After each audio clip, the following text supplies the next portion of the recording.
National river. আগে ভাবো আমাদের ন্যাশনাল রিভার কোনটা, এটা আগে ভাবো।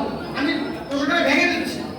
সেই যে ন্যাশনাল রিভার, সেই রিভারটার পলিউশন কন্ট্রোল করার জন্য, অর্থাৎ সেই নদীটার জল দূষণ কমানোর জন্য এবং জল সংরক্ষণ করার জন্য, জলকে পুনরুজ্জীবিত করে ভালো করার জন্য, বেটারমেন্ট করার জন্য 2014 সালের জুন মাসে কোন প্রকল্প শুরু হয়েছিল?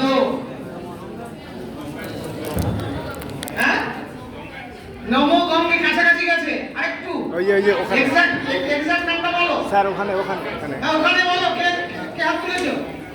বলো কে হাত তুলেছো? বল হ্যাঁ, গঙ্গা বাঁচাও আন্দোলন। বলো। Ganga action plan. আমি তো প্ল্যানের কথা বলছি না বাবা, আমি বলছি প্রোগ্রামের কথা। প্রোগ্রাম আলাদা, প্ল্যান আলাদা। প্রোগ্রাম মানে কর্মসূচি। বলো। Namami Gange. Very good, very good. Namami Gange, very good. প্রকল্পটার নাম নমামি গঙ্গে। যখন ভারতবর্ষের প্রধানমন্ত্রী নরেন্দ্র দামোদর দাস মোদী প্রথম চেয়ারে বসলেন, তারপরে তিনি নমামি গঙ্গে প্রকল্প নিলেন, গঙ্গা নদীকে বাঁচানোর জন্য, গঙ্গা নদীর দূষণকে কন্ট্রোল করার জন্য।